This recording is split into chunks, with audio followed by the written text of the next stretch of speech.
quel va être le risque d'utiliser un adaptateur, donc pour mettre une batterie d'une autre marque sur un outil. Suivant la marque de l'outil, ça sera plus ou moins, entre guillemets, dangereux. Je m'explique.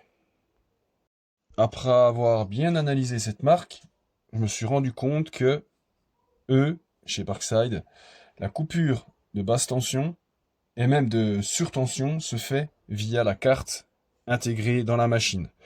J'ai fait des essais, j'ai pris un pack de batterie qui n'a pas de BMS et la coupure se fait exactement de la même façon.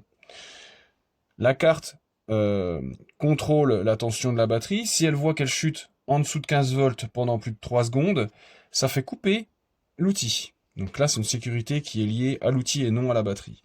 Par contre, chez d'autres marques, comme Ryobi par exemple, c'est la batterie qui va gérer la décharge. C'est-à-dire que quand ça chute trop, en fait, c'est la batterie qui va faire couper et non l'outil. Pourquoi? Parce qu'en fait, il n'y a que 2 bornes de connexion. Contrairement à là, où il y en a 3. Je n'ai pas analysé les autres marques pour pouvoir m'avancer.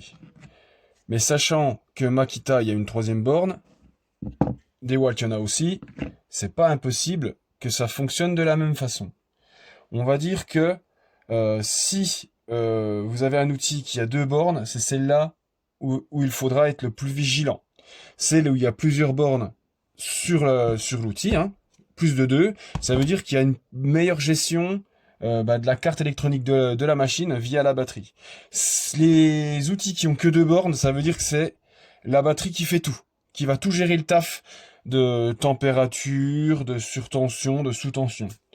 En dehors de ça, par contre, là, sur les outils qui ont que 2 bornes, va falloir être très vigilant avec les batteries, parce que si vous déchargez trop votre batterie, l'outil va pas le voir. Donc ça va la décharger à fond, ça peut surchauffer, la cramer, et on va prendre feu, ça va être très rare, parce que vous allez sentir la baisse de puissance bien avant, et vous allez vous arrêter.